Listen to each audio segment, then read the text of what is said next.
'tis accustomed with Prospero. A bird of my tongue is better than a beast of yours. The evil that men do lives after them. Wherefore art thou roaming? What dreams may come when we have shuffled off this mortal coil? Blood hath been shed, Dale.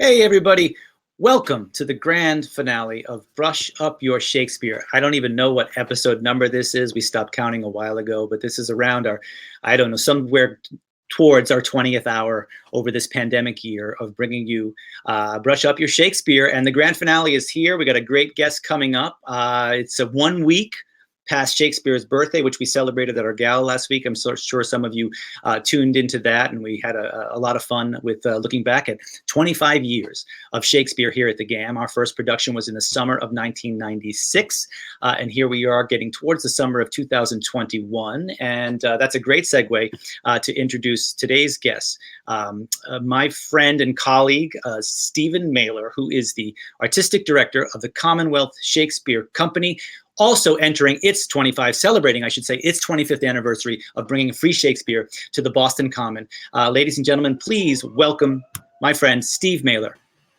Hey, Tony, how are you today? Good, man. Good. That's so much. Thank you so much for joining us. I was very excited to kind of see this coincidence that we had this 25-year thing in common, as kind of almost exact contemporaries in many, many, many ways. And as a fellow artistic director who even more so than we have has, dedicated his company and his kind of core of his professional life to this writer's work. So I thought, what better way than to kind of sum up everything we've been talking about? Why this basically has set out to answer the question, why and how Shakespeare. So no better way than kind of chatting with you about it and the history of the company and your life's work. So thank you so much for joining us. Yeah, my pleasure. My pleasure. 96 was an auspicious year, wasn't it?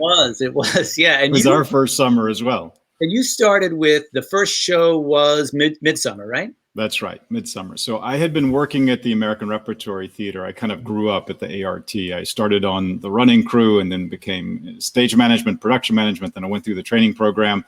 And in 96, I had directed a production with the Institute students of Midsummer. And that became sort of the leaping off for us to start the company in Copley Square that year. We actually weren't on the Boston Common that very first year. We were in Copley Square. Right.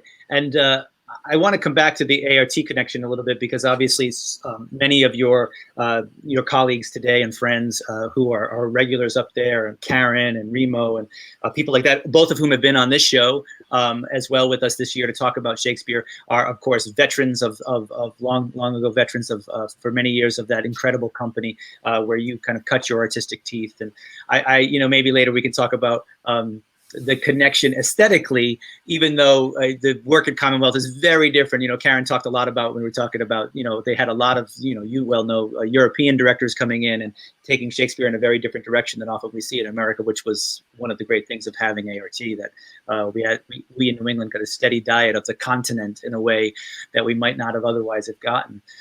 So 25 years started with that first production of Midsummer. Here we are, and we are looking at a summer which there is still some uncertainty. So I love to begin these, conversations first asking, tell us a little bit about how COVID has, impacted the Commonwealth and you over the year, and what your hopes for the future are. Yeah, it's been, an incredibly intense time for all of us, I think. Not performing has been like losing a leg or a limb. I think not being in front of audiences has been extremely painful, I think, for all of us. And I think personally, I have felt such great concern for our artists and artisans, the people who don't have full-time year-round jobs at a theater company like you and I do, the people who sort of live and breathe in the gig economy to begin with, whether it's, the gig economy of our profession or working in restaurants or working, waiting tables and bartending, and the sort of brutal effects of the pandemic on that those vital workers for us has been, I think, one of the most challenging things to work through. We made a decision last year, as many companies did. Even though we canceled the production, we paid all of our artisans in full. We just said, this is important, we're going to do this. And to the degree that we could, we tried to invent and create programming through the pandemic that would send some money out to artists to keep them as best we could as a small organization, to keep them sustained through this period. But I feel like there have also been wonderful opportunities in this period. I think that, as hateful as Zoom is, it has brought us all together. It's created the opportunities for us to have virtual events with artists like Dennis O'Hare, who we've done live events with Dennis before, but he now lives in Paris, and getting him here is challenging. So being able to have him Zoom in for a conversation was really wonderful. Seth Gilliams, we've worked with a lot over the years, is mostly in New York and Atlanta these days. So a little bit harder to get him here. And also interesting to see audiences from all over the world and all over the country tuning in. So there have been these silver linings. We've created this wonderful partnership with the Coolidge Corner Movie Theater, which we've really, really enjoyed, where we've looked at reinterpretations and reinventions really of Shakespeare in film. And that's a partnership that we certainly hope will last beyond the pandemic, and we'll be able to look at some of those unique films, live in a theater, and have the panel discussions be, live as opposed to virtual. And we'll talk more about that, because that's a very important series for us, and very important. It's more about it's really about the point of view of the series that's important to me. So we can talk more about that. But I think, in terms of where we are now, it's very hopeful. I think the producers and unions are working very well together now to try to get performers and audiences safely back on stage. The vendors are all working really closely with us. The city is working really closely with us. So I'm optimistic. We're not there yet. I think one of the challenges that we're all going to face as producers is that we're going to need the support of our donors now more than ever. And I know we've used that phrase all of the time, but it's really true. We are facing an extraordinary period of re-emerging, where our financial models were already frail to begin with. And then you go into a cycle of reopening where, box office is completely unpredictable for an organization like yours, where you're selling tickets. For an organization like ours, where a lot of our money comes from donations on site, how many people show up makes a big difference. And we're also going to be looking at costs that we've never had in our budgets before. COVID compliance officers, for example, are something that's going to be part of our lives now. And there's a recalibration that has to happen about how we budget and how we plan. And I think another thing too that's been very instructive in this period of downtime, I use that term very ironically, has been some deep introspection about our community and what practices that we've developed over the 30 years that I've been doing this that are not good, and they're not sustainable. And whether that's really, really problematic issues related to racial justice and racial equity in our community, and also financial structures that are just, again, unsustainable. We can't keep asking artists and artisans to subsidize the work that we do. I always say that, one of our biggest set of donors to Shakespeare on the Common are the artists and artisans who are working for us, because they're working for substandard wages. So we're trying to correct a lot of things at one time, which makes it very, very challenging for organizations as we emerge and get back in front of audiences and do, what we love to do, and be on the stages that we want to be on. Yeah, it's really put those financial models kind of right front and center for people in a way, because I'm sure you're getting the same thing. We get a lot of questions, when are you going to reopen? Why can't you do blah, blah, blah, blah? And, and we don't need our audiences, or maybe expect them at all, to have any kind of insider baseball knowledge of the production challenges and hurdles we have as professional producers, right? And all that comes with. You spoke of the union negotiations, and we professional organizations, even small ones, have obligations with many different kinds of unions. And of course, their first challenge and their primary mission is to protect the safety and health of their employees, meaning the actors, meaning the directors. We both belong to probably several unions, ourselves. So we kind of get to see both sides of it. And it's very, very tricky. And of course, we have, as producers, we owe our employees that. You mentioned making sure that they were getting, paid during the fallow time, and I echo you. I mean, that's my first pitch to almost every donor out there when people talk about, well, where does your money come from? And we start to talk about individual donations and foundations and corporations, and we go down the list. And then I always include in that list, let's not forget the artists, right? That who are, and sometimes, looking from the outside in, well, that people will talk about, well, that's the supply and demand, and that's how it works. And yeah, I guess it does. But on the other hand, can we make it better is a question that I think has never been more front and center than it is now. And as you talked about some silver linings, keep fingers crossed that that's one of them, that we can get some, we won't just be shouting into the darkness maybe anymore about that, and that there will be some help out there. So that being said, I guess the big question is then, what wither the tempest in this summer, which was of course scheduled for last summer, as you talked about. You've got a terrific cast lined up for that already. Several of our friends and artists that we share in common that have been on the show over the course of the year. Fred Sullivan, of course, who's Yes. been up with you guys 10 or so times, and of course works with us consistently as well. And we have, I think Nora. we have Nora, right? Nora Eschenheimer, who will be playing Miranda in this production. Fred will be playing Stefano. John Thompson, who's a close friend and who we had, a couple of months back on here talking for actually 2 episodes. John had so much to kind of talk about. And as Prospero, right? So it's a great group of people that we're hoping to see live. So what do you think the next couple of months bring for you guys? Yeah, I would say cautiously optimistic is sort of where my head is right now. I think the city certainly seems to want to be helpful to bring live performance back. The state guidance, the recent state guidance is very positive. They're looking for full reopening of everything by August 1st. The city has been lagging a little bit behind the state just because we're much denser than much of the state, obviously, in Boston. So we're going to have to see how all that works out. I think the challenge is that many companies that are restarting this summer are restarting with, appropriately, solo shows, 2-character plays, 3-character plays. We're putting 17 actors on stage this summer, and that's actually a relatively small company for us. We usually are in the low 20s. So we're trying to think about how do we maintain the safety, how do we maintain the backstage, kind of protocols so that no one gets sick. The last thing that we want is for someone to get sick. But again, the very good news is that more and more people are getting vaccinated. We have a huge movement in Massachusetts, and I know you do down in Rhode Island as well, towards vaccination. So I think it's going to be, I'm hopeful.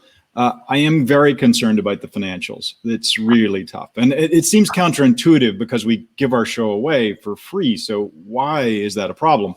But, we earn several $100,000 from what we call on-site revenue, which is donations and chair rentals and merchandise and food. All of that is in question for this summer. Another program that we care deeply about that does help us with revenue is our Apprentice training program. And that's, extraordinarily ably led by Bren Boyce, our associate artistic director, who's also worked so beautifully at the GAM for you. But that program, we made a decision in the early spring, to make that a virtual program again, which is, again, wonderful because it drives the cost for the participants down radically. We charge much less for it, but also they don't have to travel to Boston and try to find housing in a very expensive housing market. But yet, the revenue then takes a ding from us. Yeah. So, I mean, those are all the financial considerations. I think for me, obviously, that's my partner, Adam Sanders, our managing director's job to think through. My job is to think, how do we make it excellent with, constrained resources? And I actually am quite excited about that. I think that, we all love to be able to have, huge casts and massive scenery and, 14 costume changes for Prospero. But, I think audiences really are drawn to great actors and great storytelling at the end of the day. It's the Thornton Wilder quote, theater is a platform and a passion or two.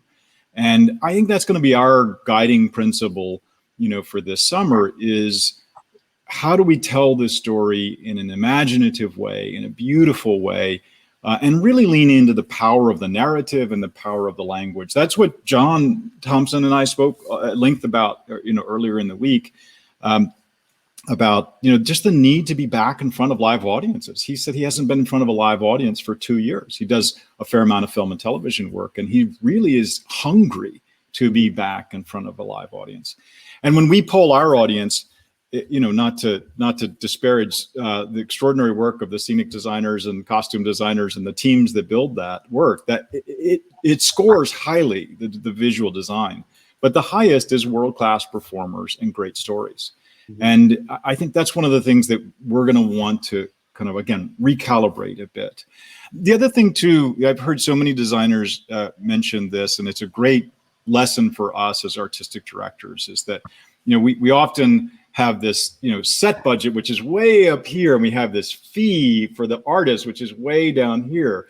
And they're saying, well, what if you kind of move those numbers a little bit and let us, do less shows per year to make a living, so we're not cranking through 40 shows a season, but also let us lean into the project with our imagination a little bit more and be a partner to you as a director from the outset. And in some of the greatest partnerships that I've had with scenic designers in particular is those kinds of embedded relationships where you really start at the very, very beginning. Mm-hmm. And, you have that mindset and that point of view in the room, even as you're thinking about casting, and cutting and what the core narrative is that you're interested in. What's the story that you're interested in telling? Mm-hmm. It reminds me of what you were saying, the Thornton Wilder quote. Peter O'Toole has a great one from one of his memoirs where he says, bare boards and a passion are beginning and our end, right? And he says something like the prelude is something about, the sight of mother courage going one way while the wagon goes the other, or you know what I mean? As the stage is spinning and all that, he goes, we don't need any of that, right? Yeah, And so in times like this, to John's point and your point of thinking about this, there's that great in Hilton Al's quote. And I think, unfortunately, I don't know if I mentioned this to John, but it's in a negative review of The Lear, where Al's, but this isn't about that. He talks about, what he felt was missing in the production, but he talks about Shakespeare's words, right? And he says that accumulation of more intelligence and insight about humanity than it seems possible for one mind to have produced. And that was the reason that the audience is coming, right? That they are really coming to hear those words, and engage that language. And as you say, that connection with a world-class performer that's up there, that's what's going to make them lean in. John, can you bring up the picture of the Common there that we have with that great aerial shot? That's what it's, right? I mean, you look at that and you say, that's how many people, Steve, would you say is there? I'd say that's probably 6,000 or 7,000 people. Right. It's a small night for us. This is like 1,500, 1,000, 2,000 people. And I think this summer people are so starved for communing and gathering that there's going to be an enormous demand. And that's actually kind of a problem. We're going to have to figure out how to manage that demand. Right. But to get that kind of talk about the democratic space, right. And having had the great privilege of working with the company the last time you were able to produce with Cymbeline, and having I hadn't played outdoors in a long time, and the unpredictability of that, the who's rushing the stage at any given point, what's that person yelling over there, why is the ambulance right in front of the stage? There's something about that febrile connection, that life isn't stopping for Shakespeare to happen. It's happening amidst the life of the city. The fact that when your voice hits a certain timbre with the microphone, it bounces off the buildings and comes back. And there's something about that there's something sacred, it seems to me, aesthetically and spiritually about a communion like that. And, whatever can be done to get that back. And of course, as you point out, offered free, which means anybody can come at any time. That there's going to be some. I'm sure it's going to be a very emotional reemergence for both all your production company itself and the audience as that first. When you walk out on stage to do the pitch at the top, you could better bring tissues with you. Is all I'm saying. I'm sure you're right. Just thinking about it sort of gives me chills. You know, it is such a miraculous thing, and you know, all theater is a miracle. I really believe this, and I think what's unique about what we do is that moment of presence. You know, obviously we've spent the last 13 months inside of our homes, most of us watching, you know, extraordinary, exquisite television and movies and series, and there's so much great content that is so lushly produced and so fully produced, and yet there's something hermetic about it, right? There's something that feels still very unsatisfying to those of us who love live performance. So, you know, the idea of being able to be out there and breathe the same air, right? A concept that seems so frightening, you know, and maybe less frightening by the day, hopefully less frightening by the day. But that is the thing we long for, that, you know, that notion that like audiences' heartbeats sync as they go through the evening. There's a sense of like the collective heartbeat. And what I also love about, you know, our work is that, you know, I remember very distinctly coming out to, you know, stopping in on a performance of Hamlet many, many years ago with the wonderful Jeffrey Donovan, with Pedro Pascal as Horatio, and Will Lyman as Claudius, and Karen MacDonald as Gertrude. But I came on the Common and sort of was hovering around the peripheries of the audience. It was quite a large audience. And at the very back, you had this whole sense of the audience is leaning forward into the performance. It's late into the performance. It was a long production, as Hamlet often is. But the other miracle of our work is that there are many people in the audience that don't know that Hamlet dies at the end. That is a discovery. That is something that is happening for those audience members in that moment. And to sense that discovery, that rediscovery of the material, and in some ways we rediscover the material through their eyes and through their experience. And that's really, you know, one of the core things that we thought about when we founded this company. Joan Moyna, my co-founder, and I were working at the ART together in two very different positions at the time.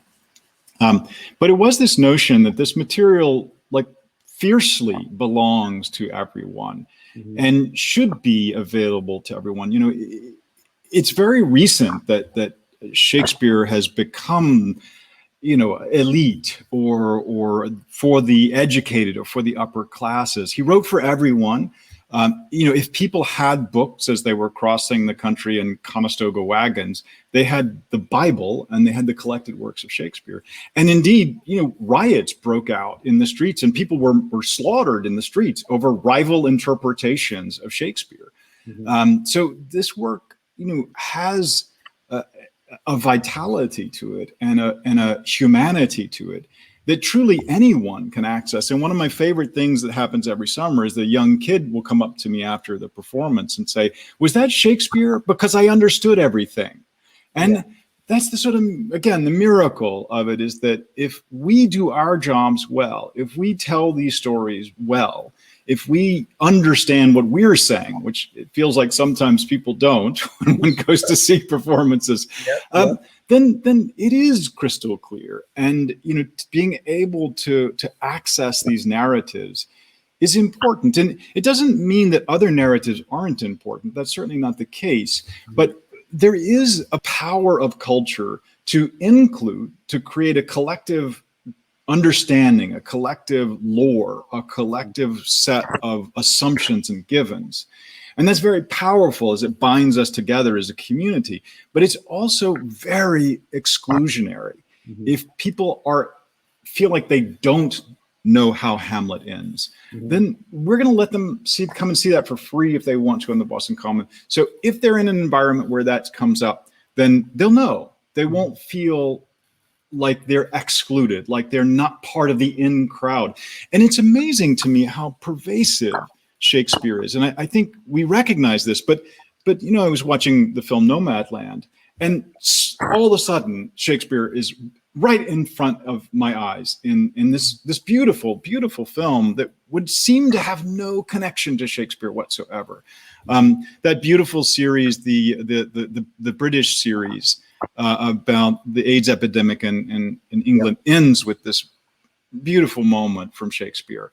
And I just feel like, why should people not be able to tap into that? Why should I feel stupid at that point because I don't know what that reference is? So, it's part of why we founded this company, was to break the doors of the theater down, literally put this work out in the park where, these edifices that we've built for art or dance or music, people don't feel comfortable in them. They don't feel like they belong there. So let's put it out in the streets. Let's make it free. Let's make the actors on stage look like the community of Boston. And let's see if we can, and it's a life's work. We're not done. We're not even really started. But there is a way, I firmly believe, for everyone to take ownership of this material and to see themselves in this material. And that's what we continue to strive to do. Yeah, and you do it remarkably. I mean, I've been, like I said, having been able to, been in a show recently and have seen so many productions over the years. And as a Shakespeare fan, I remember saying to you after, I think it was As You Like It, wonderful production of As You Like It. I'm not even sure how many years ago it was now, maybe 10 years ago. Marin Ireland was Rosalind. It was a fantastic show. She was glorious. And I remember saying, just to say thank you, a wonderful show. But the specific thing that stayed with me was, I felt like, as is not always the case, particularly with summer Shakespeare, right? Where you get these truncated 90-minute out of a trunk versions, which could be lovely and wonderful, and we bring them around. And I love those shows too. Yeah. But I was like, this is a first class full, and you weren't afraid. And I know that gets hard in tech when we're out there after midnight. You know what I mean?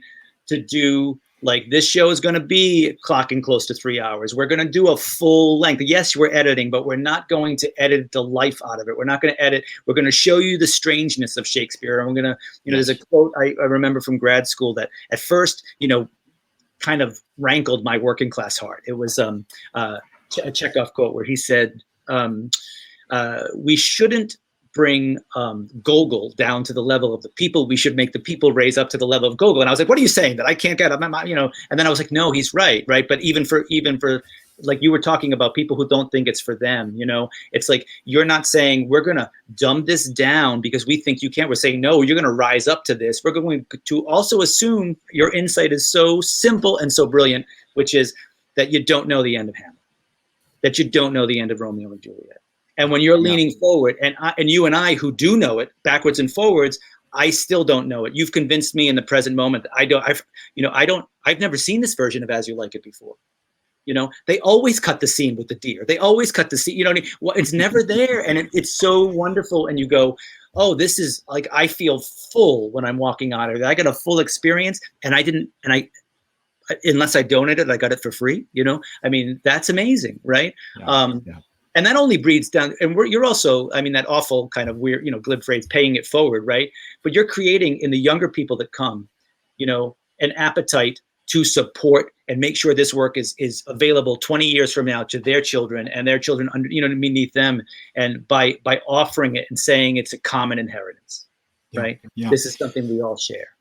Yeah, one of our audience members a few years back said to one of our staff members on site that CSE had been the cultural education of his children, because they'd come for decades. They'd grown up coming to the summer shows. Yeah. And that is so immensely gratifying to me. An actor who ended up on our stage in the second Romeo and Juliet that we did, playing Tybalt, was brought by his mom as a child to the show and actually saw the first Romeo and Juliet with Jason Harner. And his mother, I remember his mother saying, he was like, he was young, so he normally would have been asleep right at that time, but he was transfixed. He was watching the stage. He's actually, I think, now in the training program down at Trinity down in Rhode Island with you all.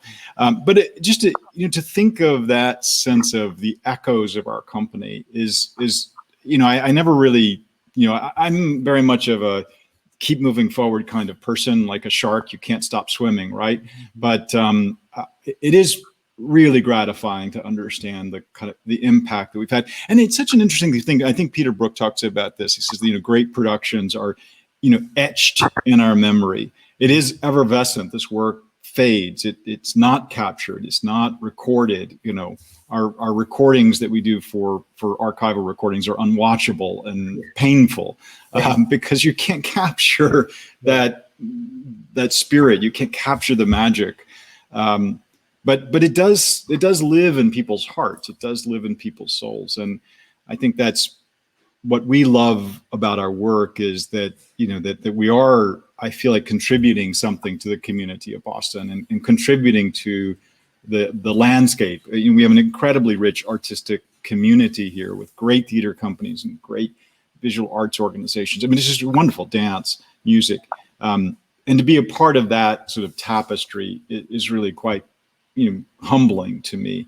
And to think that perhaps, hopefully, and again, we can do better and we should do better at this, but to think that maybe CSC is a gateway for some folks to say, wow, I actually didn't think I was going to enjoy that, but I did. Maybe I'll try going to this jazz concert, or maybe I'll try going to this, exhibit, or this, other theater company. That would be incredibly gratifying to me if we felt like we were actually paving the way for people to see themselves in culture and not think of it as something that's exogenous or to them or outside of their lives or unconnected to them, but something that really does, sustain and bring value and bring joy and challenge. I think that's part of our job too, is to not always do Midsummer Night's Dream, which I adore. But you got to do Coriolanus sometimes. You got to do Othello sometimes. You got to do some of the plays that have more bite to them. You got to do Cymbeline. Yes, absolutely. A beautiful production. Yeah, John, you want to bring that shot up of Cymbeline? Is a beautiful picture from last. Oh my gosh, look at that! How lush is that? Yeah, glorious design, glorious acting. Oh my gosh, Fred did such a beautiful job. Oh, he was great. Luckiest actor in the world. I got to wear armor on stage. I felt like a 6-year-old boy. It was amazing. But speaking to the canon, speaking of Coriolanus and Cymbeline, and you're in your 25th production. You've done a handful a couple of times. I think you've done, if by my count, you've done about 20 different plays. I think Tempest is the second Tempest, right? Yes. You've done As You Like It a couple of times, The Dream a couple of times, R&J and Twelfth Night. And those are incredible, and we should be repeating these. I love in England, you go there, and sometimes if you're on a trip you could go to the RSC and then the National and see the same show. You know what I mean? They're just up at the same time. It's such part of the thing. Do you have ambitions to ever try to cover the whole 37? I do. I do, and I think part of the interesting thing for CSC is as we go into this next phase of work for the company and expand, hopefully, performances, the idea of being able to do some of these plays very intimately in small spaces, as well as doing, the big, beautiful, rich pageantry on the Boston Commons, quite intriguing to me.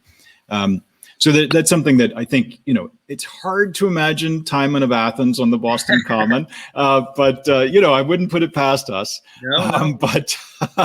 But to be able to do that play, for example, in a very small, intimate space where you can, again, I very much love, I think Shakespeare, as a writer, so embraced things like fight and dance and music. He was he is so theatrical, and there's so much fun you can have with that sort of rich and investment in the theatrics of the work. But to also be able to sort of bring that into a small room, and the sort of great reckonings in small rooms idea is also quite intriguing to me as well. I mean, some of the most beautiful Shakespeare work I've seen is at your company, frankly, and the ability to sort of zoom these stories in to the intimacy that the spaces that you have been and are in now is part of what's so extraordinary about this material, is that you can do the big scale thing, but you can also just narrow it right down and just invest in character and language and great acting and it rewards you. I mean, the thing I always say, that's the wonderful and humbling thing about working on Shakespeare is that you know who the genius in the room is, and it's not you. So it's very inspiring and humbling at the same time. Yeah, and I will say, formally too, the going from generally working on his work in an intimate scale in terms of the dynamic with the audience, like we do here, being up there in the park in front of sometimes 5,000 or 6,000 people out there in front of you, stretched hundreds of yards away. And I remember we had this conversation because it was like, as an actor, you have very little idea of like how you're being heard. Right now, you have such excellent designers, and I have never heard a better sound design than when it was on that show. When I started to go out in the audience and listen and go, "Oh, wait a minute! Huzzah technology! We can fill the common and still play the music and the subtlety of the language as well, too.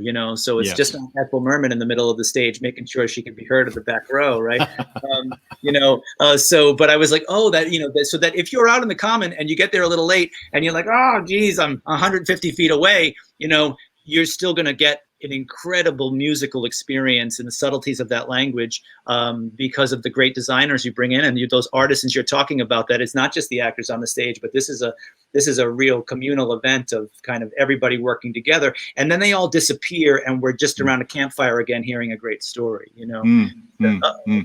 Yeah, those first read-throughs are always so exciting because, there's like 50, 100 people in the room. You're like, oh my God, this is like. Well, let's talk about that for a second.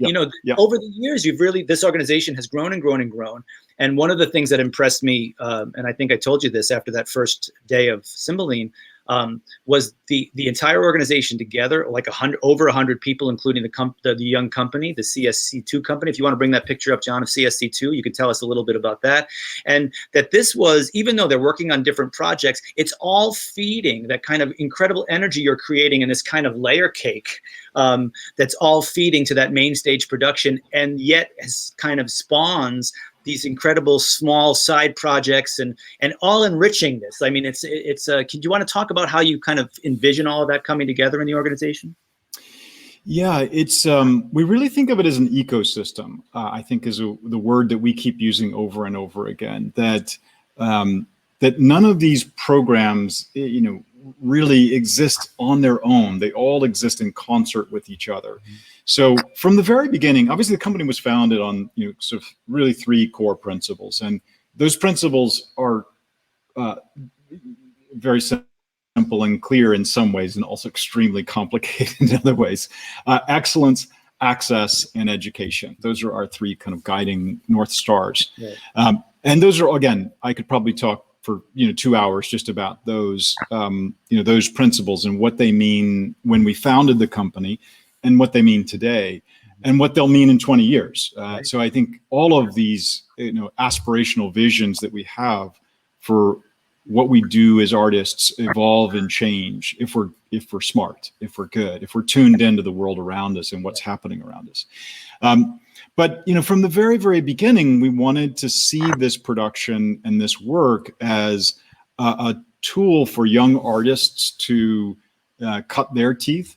Jason Harner was fresh out of school when he came to us to work to play Romeo for us in 1997 or 1998, and now he's on every TV show you turn on and every movie you turn on.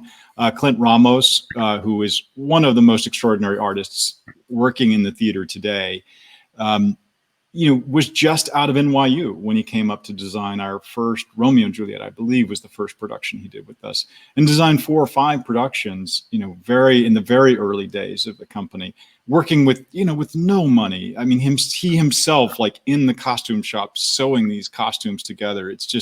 It's unimaginable how much labor he put into building this company.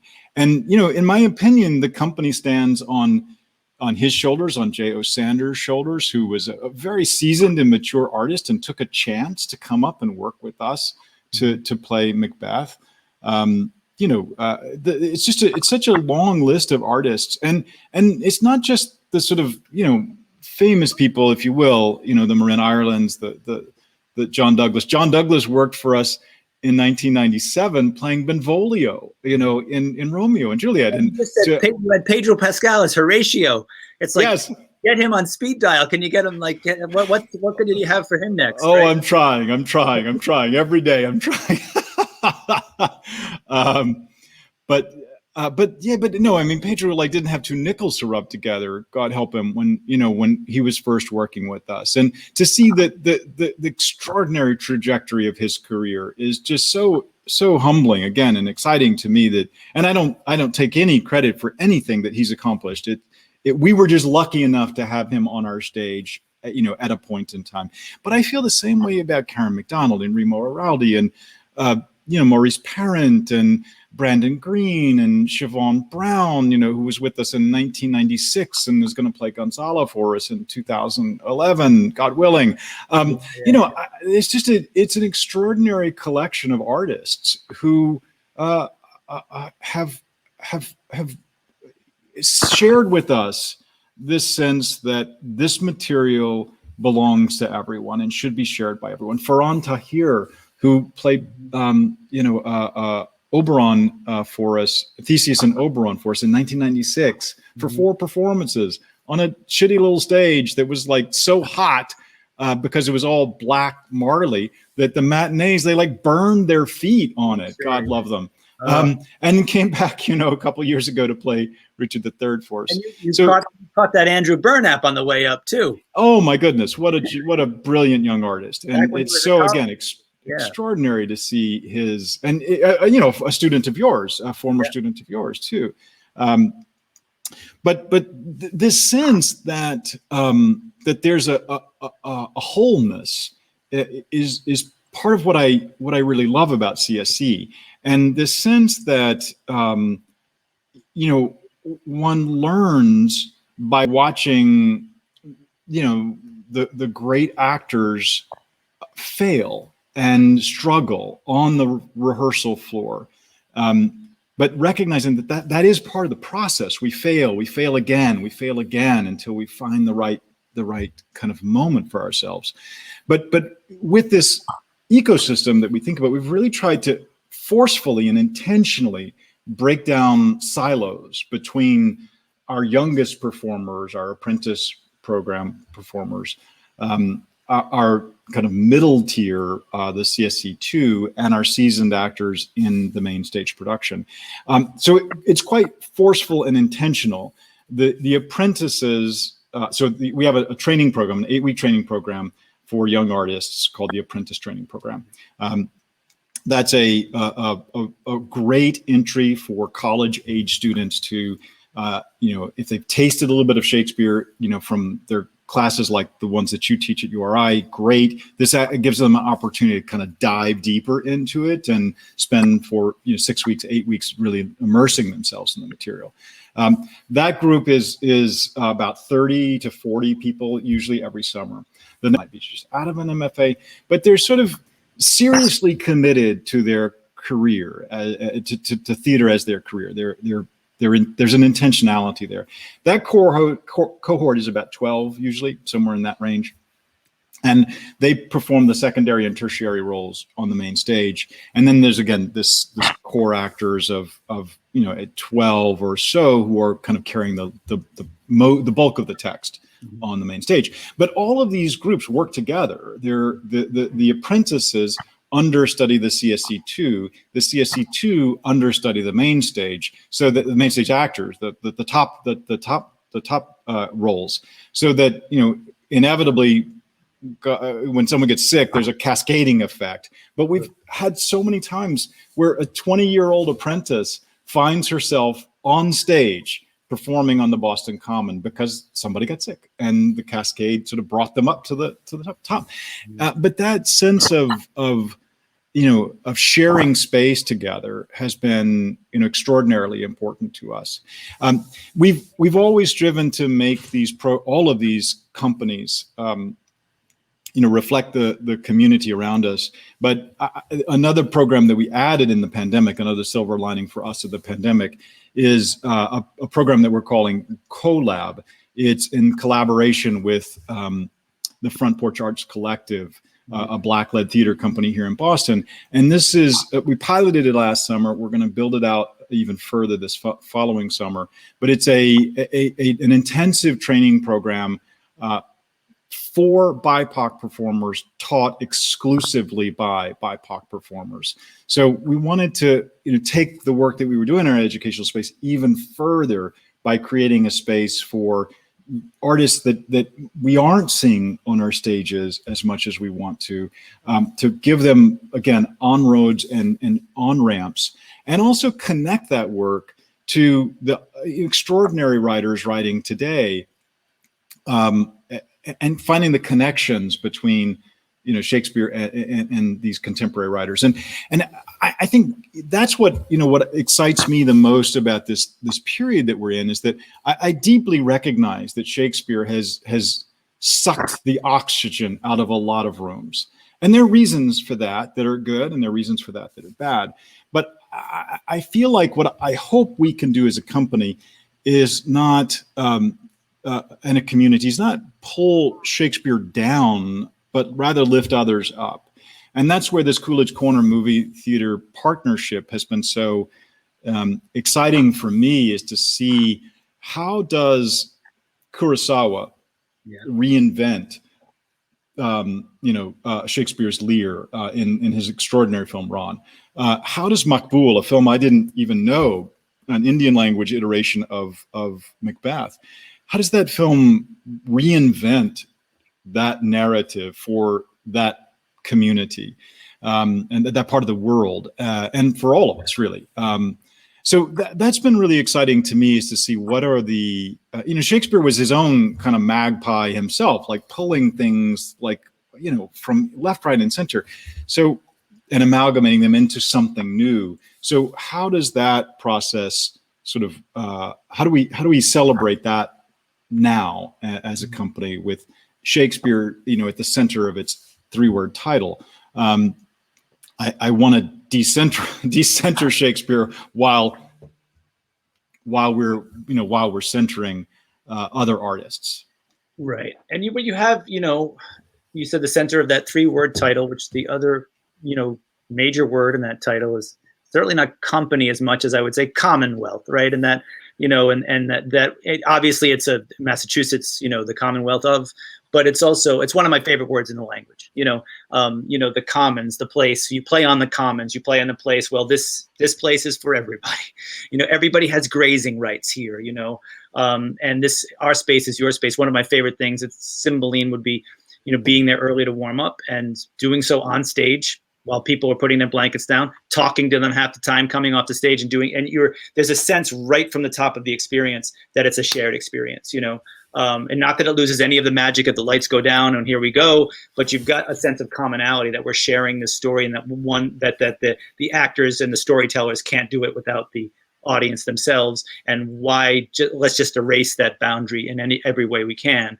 One of your aspirational, values is certainly a big value with us, as well as thinking about these ideas of how do we improve, as you say, lift others up. And that doesn't mean we're doing the lifting.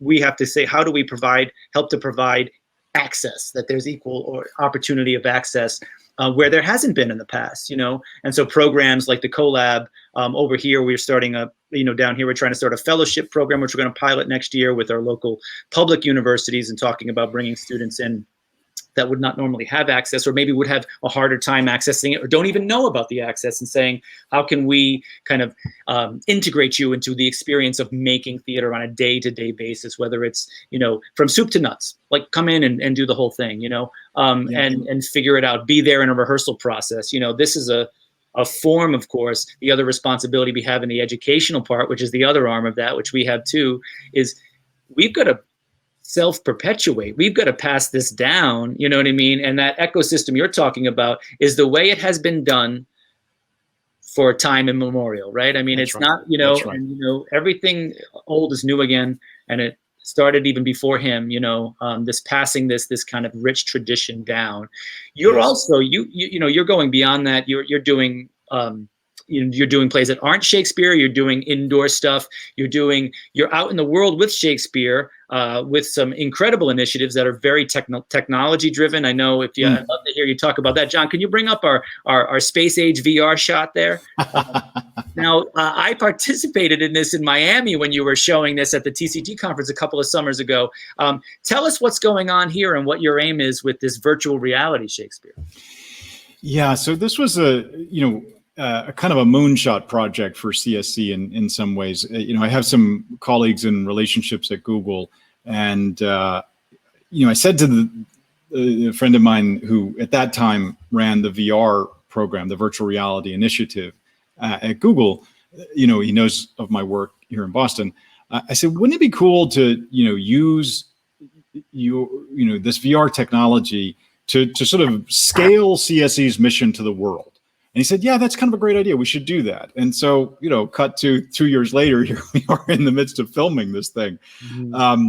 But I think Google came to it from the perspective of, their mission is about making information available to everyone. Mm-hmm. And Shakespeare's information, right? It is an incredibly seminal artist whose work, is many things are founded on and based on, and continues, obviously, as we talked earlier, to live and breathe in our world today.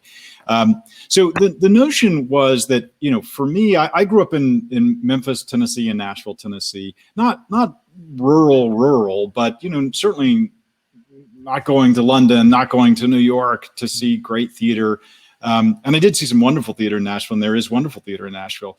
But the fact is that it's really hard to bring excellence into a schoolroom, let's just say. If you think about touring a show, into schools, it's really hard. You're not going to get John Douglas Thompson to, take 3 months off to do a tour to cafetoriums, right? And the conditions in which we're delivering that work is always not ideal. And, more power to the artists, we have these initiatives as well that are doing that work. But the question was, how do we bring the experience of the common into the classroom? And another interesting and counterintuitive audience is, as people age, their mobility decreases, and their minds don't don't lose the capacity of engaging with great art, but they just can't be at the Common at 8 o'clock at night on a Friday night and leave the Common at 11:30 or 10:30. So that was part of what we were thinking was, what if we use this technology to immerse people into a Shakespeare world, but made it portable. It was, it's such an interesting medium, and I learned so much about the medium experimenting with this project. We had extraordinary collaborators on it from an organization called Chronotope, which is Graham Sack, and then Matthew and John at Sensorium, fantastic best in category firms who helped us translate the vision into the film. But you put on these goggles and you are inside of this incredible world that Clint Ramos designed for the viewers. And there's so many interesting things about it. We took over this old abandoned theater on Staten Island and did this extraordinary installation of a football field worth of scenography that was meant to sort of reflect Hamlet, sort of his inner life, his world, all of it sort of jumbled together. So, in one corner is Gertrude's bedroom. In another corner is a piano that Ophelia plays on. In one corner is a stage where the play within the play happens. But it's all, you can walk from one space to the other and sort of amble through this space. And it is these shards of memories of Hamlet's experience. And, I radically adapted the material down to 60 minutes. You take one of Shakespeare's longest plays, collapse it down to 60 minutes. But you put yourself inside of that experience, so you are immersed in the material. And one of the decisions that we made, it's kind of a spoiler alert here, but we cast you, the viewer, the person who's watching it, we cast you as Hamlet's dad, so that you have agency, you have a point of view in the story. When Hamlet talks to his father, his dead father, he's talking to literally right to the camera, right to you. So you feel him talking to you, and you feel a presence and a responsibility and an ownership of why you're there. It's interesting as mirror, right? Say again. Until you look into a mirror, I think. Is that what happened? Yes. So we had a couple of tricks to kind of help you understand who you were. Right. So the narrative is bookended by the camera sort of descending from the ceiling into the very end of the play, the sword fight. Then it sort of rewinds and we go back to the beginning. And then the end of the play, we sort of ascend again. And we actually see at that point, Jay Sanders, who we've never seen inside the narrative, he plays the ghost.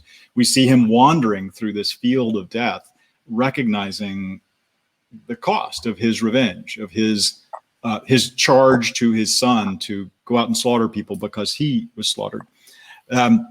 But yes, there's you hear extraordinary sound design by the truly extraordinary Bruce Odland, where if you listen carefully, your voice, the voice of the ghost, is right here, and Hamlet's voice is here, and Horatio's voice is here. So there's a geography of the sound placement that helps reinforce this idea as well. But yes, the three moments in the narrative, if you kind of look over to the side, you'll see yourself reflected in the mirror, and that's J.O. Sanders sitting there, which we filmed and cut those as inserts separately. Is there any what's the future with that? Is there anything pending with it? Yeah, it's an interesting question. The frustration of CSC is that we are a very small organization. We're small. We're $1.2 million, something like that, annual budget. And if a big company had done something like this, managed to pull it off and get it out there in the world, they'd have a division of their theater now dedicated to digital content.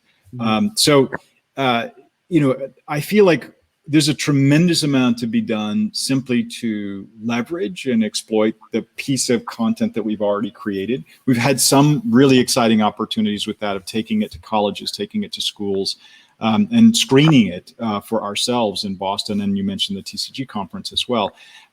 So I think there's a wonderful set of opportunities ahead for just that project. But we are in conversations with other folks who are interested in, or in this space and interested in potentially building more content with us. It's very expensive in some ways, but at the same time, it's sort of parallel to creating Shakespeare on the Common. Right. And the notion that anybody everywhere in the world, anybody anywhere in the world can tap into this equipment, into this experience and have this sort of immersive experience in Shakespeare is really amazingly exciting to me. There's so many questions around this. The technology barriers are quite frustrating. The headsets that you just showed in that picture are not cheap. They're getting cheaper, but they're not cheap. The kind of low-tech versions of those, where you put your phone into a kind of a set of ski goggles, essentially, and it holds your breath, they're getting better, and that's making the technology more accessible. But for me, it's not a proxy for live theater. It's not like we're replacing live theater with this experience. It's something that's between film and theater. It's a new medium that's sort of in between those. It has attributes of both media. As with theater, it's self-curated. You, the audience member, choose what you're going to look at any given moment, unlike film, where an editor has decided what you're going to look at on a moment-to-moment basis.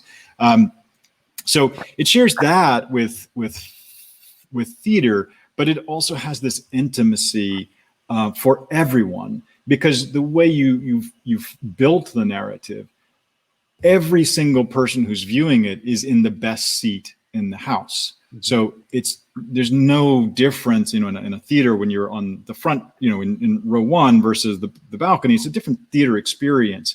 this brings a democratization to that experience so that everybody is sitting in the best seat.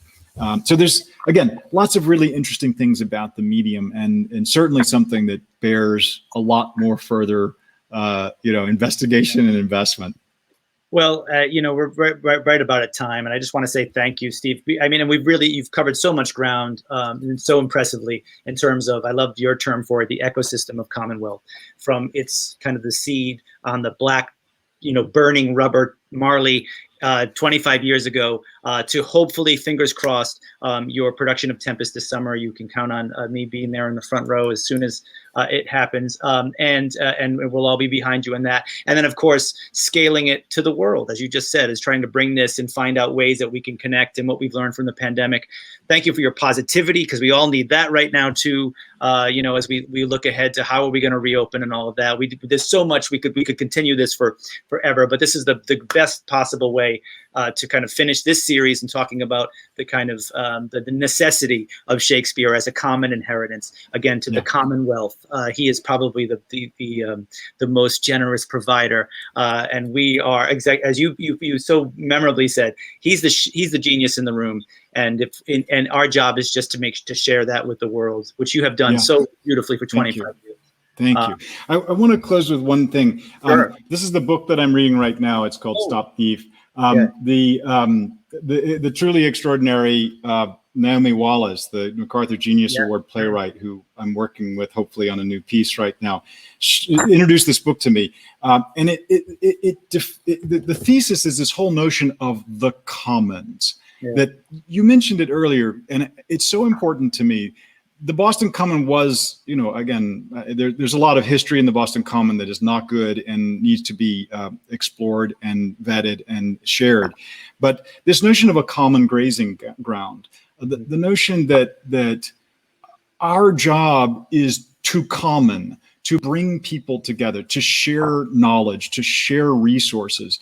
That's one of the things that I hope comes out of this pandemic, whether it's, recognizing that, I'll be political for one moment, recognizing that, a company having control of a vaccine and monetizing that in a way that doesn't allow people all over the world to have access to this life-saving, community-saving, world-saving, formula is horrific to me. And I want to encourage us as artists, as human beings, to think on the other side of this period of incredible deprivation, where I have been so lucky and so fortunate to have lived the life that I've lived over the last year, but so many people haven't, and so many people have been beaten down and crushed by this period. But we have to recalibrate this. We have to come to this understanding of our shared humanity, if nothing else from a mercenary, selfish, egomaniacal point of view, which is these things will come back to haunt us. The next pandemic is a plane ride away.